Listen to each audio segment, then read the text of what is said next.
எந்த கொம்பாதி கும்பலுக்கு கொடுக்க முடியாது.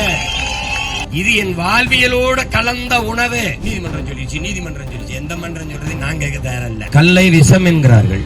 அப்போது டாஸ்மாக் கடைகளில் விற்கிற பீர் பிராண்டி விஸ்கி எல்லாம் மிளகு ரசமா என்ற கேள்வியை கேட்க நமக்கு தோன்றுகிறது. போதையின் பாதையில் செல்லாதீர்கள். உங்கள் அப்பா நான் சொல்லுகிறேன், போதையின் பாதையில் செல்லாதீர்கள். அது மாதிரி நம்ம அப்பா யாரும் குடிக்காதீர்கள். உங்களை நம்பிதான் திறந்து வச்சிருக்கேன். 50,000 கோடி அதுல இருந்தா வரணும். திராவிட இந்த திருட இருக்கிற வர கல்லு மதுவாதான் இருக்கும். இந்த அதிகாரம் எனக்கு சிக்கும் வச்சு செஞ்சு விட்டுருவேன். பூராத்தை வச்சு செஞ்சு விட்டுருவேன். இப்ப பாலையர்வாளோட அப்புறம் வாங்கர்வாளோட மேய்க்க போவேன். பல கோடி பண திட்டம், 10 ஆண்டு பசுமை திட்டம் என்ற திட்டத்தை வைத்திருக்கிற ஒரே அரசியல் பேரியக்கம் நாம் தமிழர் கட்சி தான். இப்ப நான் என் தம்பியில் முடிவு தீக்குளிக்கிற போராட்டம். ஏன்னா சீமானுக்கு பேர் வந்துரும்னு பல பேரும் தீக்குளிச்சு சாவான்.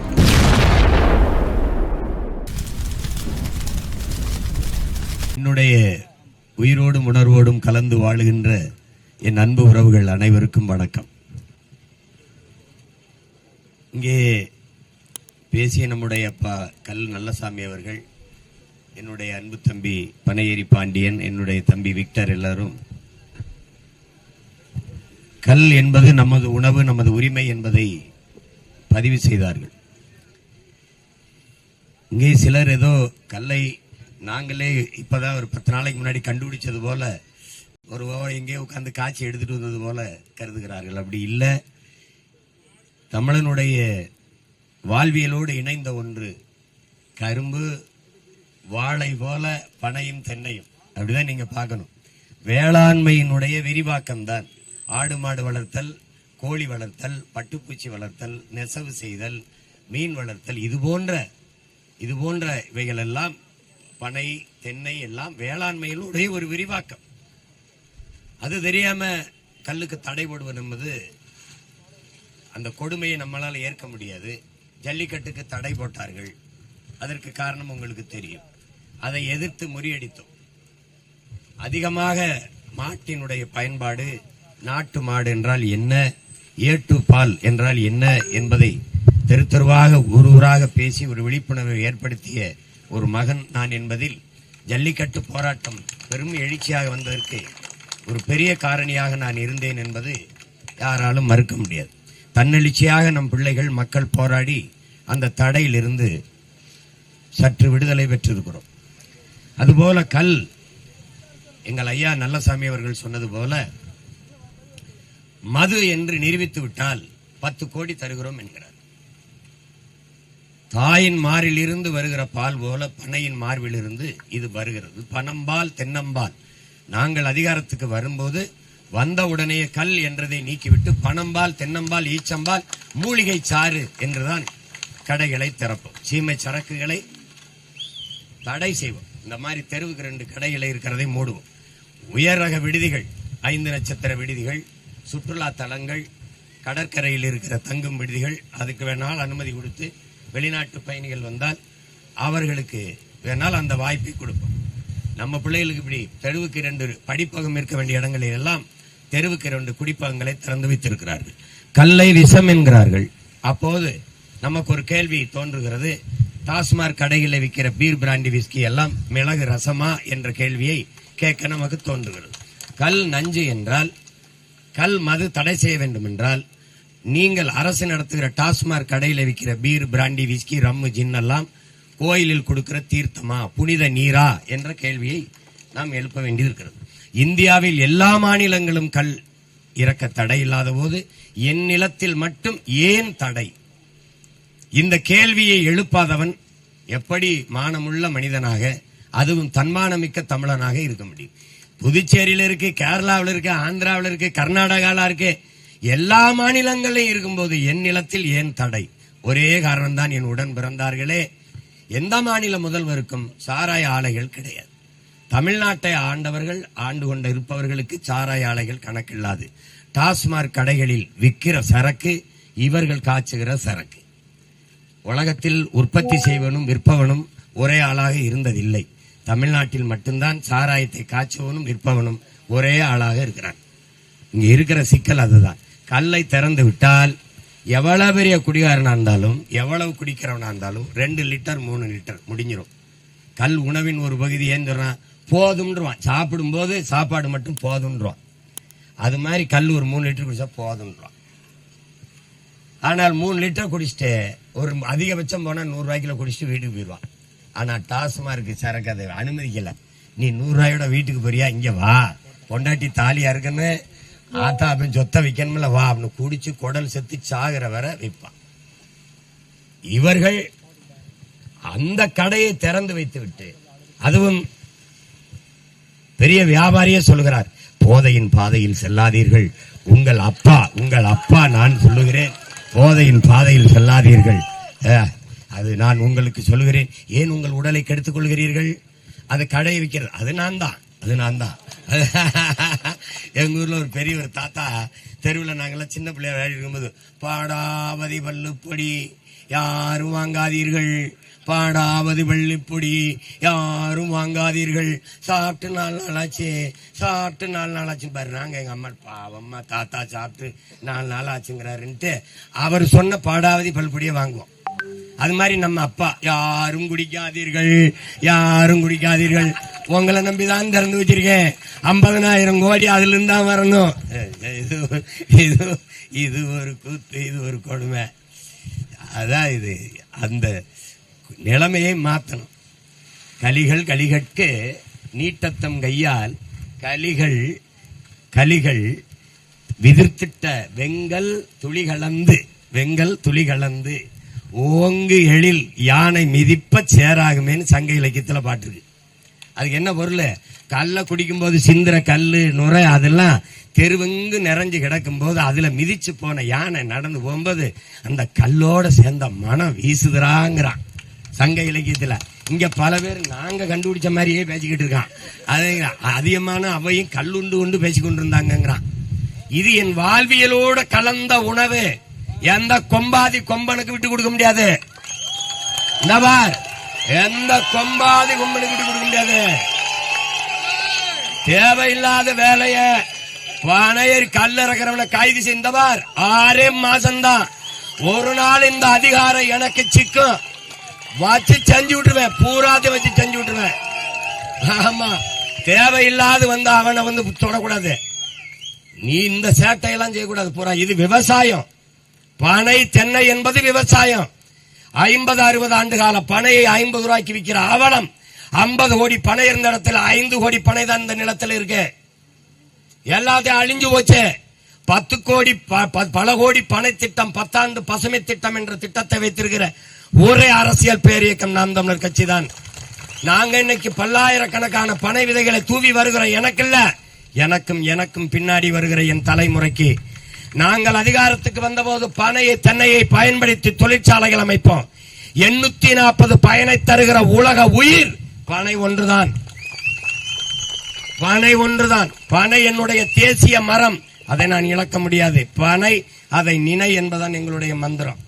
பனை அதை நினை, தாயை போல் கட்டி அணை என்பதுதான் எங்களுடைய மந்திரம். இத வந்து காலின்னு மது இதெல்லாம் சொல்லக்கூடாது. இங்க சில மேதைகள் என் தம்பி எல்லாம் சொல்றான் பாருங்க, பனையிலிருந்து பனஞ்சாறு வரும், அதுல ஏதாவது கலந்தாத்தான் கல்லாகும். Albert Einstein, Thomas Alva Edison கண்டுபிடிச்சிருக்காங்க. இவங்க எல்லாம் டே நான் வென்று வந்து இதே பனையில கட்டி வச்சு வெளுக்கிறேன்டா. டே ஐயோ பயலுகளா, சேட்டை. ஒருத்தன் வாத்தியாரு, ஒருத்தன் பேராசிரியர், ஒருத்தன் முதலமைச்சர். பனி இனிக்குதா சக்கரவடிகளா? நாட்டை இவங்க கிட்ட கொடுத்தா விளங்குமாடா. விளங்குமா? எதற்காக இந்த வேலையை நான் செஞ்சேன்? நான் இதுல ஏறத்தான் தயாரா இருந்தேன். என் தம்பியா வேணாம், இந்த படிக்கட்டு எல்லாருமே அதுலதான் ஏறான் வான்ட்டான். நான் வரும்போது இது தேவைப்படாது, விசை ஏணி வச்சிருக்கேன், தட்டினா கரன்னு கொண்டு விட்டுரும். இப்ப எல்லாம் இந்த இது மாதிரி பொக்லின் மாதிரி அப்படியே நகர்த்தி கொண்டு வச்சு ஏறி சீவிட்டு இறங்க வேண்டியதான். ஏன்னா இது ஒரு குறிப்பிட்ட சமூகம் செய்யற வேலை இல்லை, உழைக்கும் மக்கள், ஏழை எளிய மக்கள் செய்யற எல்லாருடைய வேலை.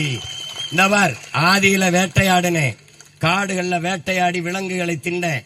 அப்போது நான் வேடுவன், வேட்டக்காரன், வேடன். குன்றில் வாழ்ந்ததால் உச்சரிப்பு குன்றி குன்றி குன்றி குறவனானே. நம்ம எல்லாரும் குறப்பைய மக்கதாங்கிறத மறந்துடாத. ஆதி தாய்க்குடி குறவன். அடுத்து கீழே வந்த வேட்டையாடி உண்ட விலங்கை ஏன் நான் வளர்த்து உண்ணக்கூடாதுன்னு முடிவெடுத்தேன். காடும் காடு சார்ந்த இடமும் அங்க முல்லைப்பூ இருந்தது சின்ன சின்னதா, அதனால நிலத்துக்கு பேர் என் பின்னாடி வந்து என் முன்னவன் முல்லைன்னு வச்சான். மலையில வாழும்போது குறிஞ்சி மலர் வளர்ந்ததுனால குறிஞ்சின்னு அந்த நிலத்துக்கு பேர் வச்சான் இலக்கியத்துல. அன்னைக்கு அங்க வாழ்ந்தவனுக்கு தெரியாது. அந்த நிலத்தில் வாழ்ந்த தலைவன் தான் என்னுடைய தலைவன், என்னுடைய இறைவன் முருகன். குறிஞ்சி நிலத்திலே குன்றில் வாழ்ந்தவன். இன் குன்றதால் அவன் குன்றவன், குன்றிருக்கும் இடமெல்லாம் குடிகொண்டவன். அவன் மலைகளில் ஏறி ஏறி ஏறி ஏறி முகிழ்க்கும் தசையிடை அரும்புவதே அழகுங்கிறான். இப்ப நாங்கெல்லாம் ஏறி ஜிம்முக்கு போய் என் பாட்டன் அங்கேயும் ஏறி முறுக்கேறி நின்னான். அதனால முருக்கன் முருக்கன் முருக்கன் முருக்கன் முருகன் முருகன் ஆயிடுச்சு. முருகன் என்றாலே அழகு. அதனால கொஞ்சிக்கணும். கீழே இறங்கி வந்து ஆடு மாடுகளை மேய்க்க ஆரம்பிச்சேன். அங்கேயே 1-2 கண்டுபிடிச்சு உலகத்துக்கு சொன்னவன் நான் தான். சந்தேகம் இருக்கா? என்னுடைய மூதாதை வள்ளுவ பெருமகனார் என் நண்ப ஏன எழுத்தன்ப இவ்விரண்டும் கண்ணன்ப வாழும் உயிருக்கு என்று எழுதுகிறானே ஒழிய எழுத்தன்ப என் நண்ப இல்ல. முதல்ல எழுத்து வர்றதுக்கு முன்னாடி என்ன கண்டுபிடிச்சவன் இந்த கூட்டம் தான். அந்த நிலத்தில் வாழ்ந்தவன், ஆடு மாடுகளை மேய்த்தவன் ஆயன் கோன். அந்த நிலத்தில் தான் தலைவன் தலைவி உருவானால். அந்த தலைவன் கையிலே ஒரு கோலை கொடுத்தான். அவன் கோன், அவன் அரசன். அது தெரியாம நாங்க இன்னும் யாதவன் போட்டுக்கிட்டு இருக்கோம். கோனார் நான், அரசன் நான், கோன் 2வது தாய்க்குடி.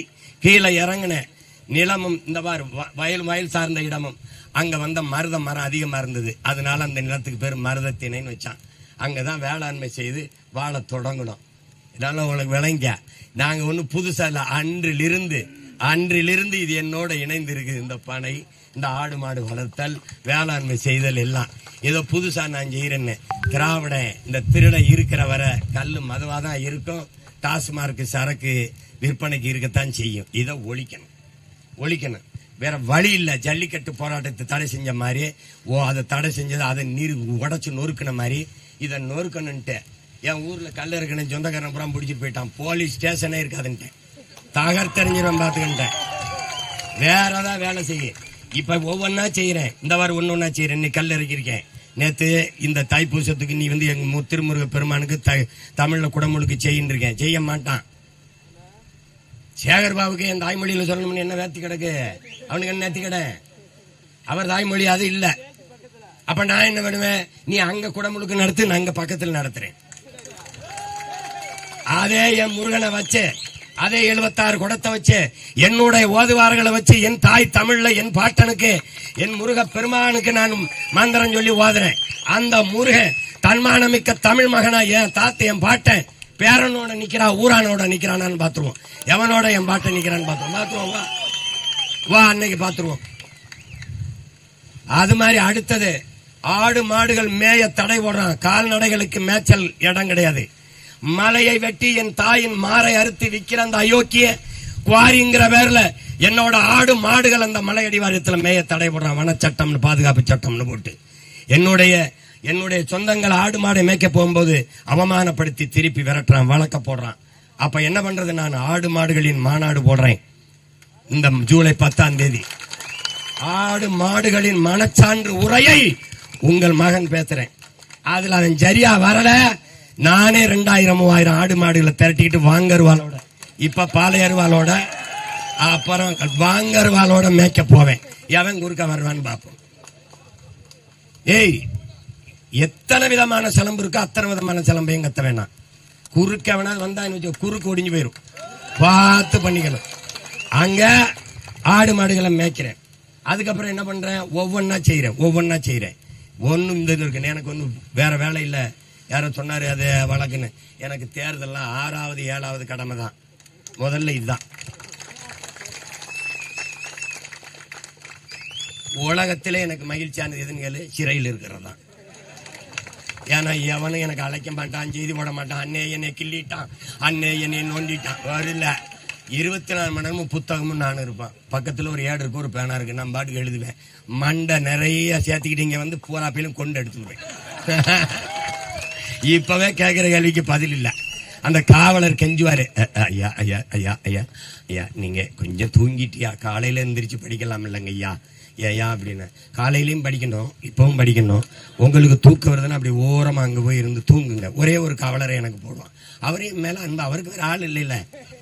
ஐயா ஐயா நீங்க கொஞ்சம் சாப்பிட்டு படிக்கலாம் இல்லைங்கய்யா, என்னை பெற்ற தாயோட இப்படிலாம் கருணையா ரொம்ப அன்பா ஐயா ஐயா ஐயா சாப்பிட்டு படிங்கய்யா ஐயா நல்லா இருப்பீங்க ஐயா அப்படியெல்லாம் பாசம் காட்டுவாங்க. அதனால எதுக்கும் பயப்படுற ஆளு நம்ம இல்ல. அடுத்து ஒவ்வொரு போராட்டமா செய்யறேன் ஒன்னா எது இடியே விழுந்தாலும் நகர்றதல்ல ஒண்ணு இல்ல. அதனால ஒவ்வொரு போராட்டம் பாரு எல்லாத்தையும் அறிவிச்சா நமக்கு முன்னாடி வேகமா அவனே கண்டுபிடிச்ச மாதிரி செஞ்சுக்கிட்டு இருப்பான். இப்ப நானும் எங்க தம்பியில முடிவு பண்ண தீ குளிக்கிற போராட்டம். ஏன்னா சீமானுக்கு பேர் வந்துரும்னு பல பேரும் தீ குளிச்சு சாவான். அதனால கல் இறக்குறது இந்த இருக்கிற நெருக்கடி அச்சுறுத்தலை போக்கத்தான். இந்த கல் இறக்குற என் தம்பி பாண்டியன் விக்டர் மாதிரி பிள்ளைகளுக்கு நான் சொல்றது, உங்க உடன் பிறந்த ஒரு அண்ணன் அவன் கூட பல லட்சக்கணக்கான தங்கைகள் தம்பிகள் பெரும்பட இருக்கிறவங்கிறத நீ கவனத்தில் வச்சுக்கணும். ஒன்னுக்கும் பயப்படாத. அதிகபட்சம் போனா இன்னும் 10 மாசம் ஆடுவான். 2026 படைப்போம் புதிய அரசியல் வரலாறு என்று வரான். அதே விவசாயி எனக்கு என்ன மட்டும் இல்ல சின்னமா தான்.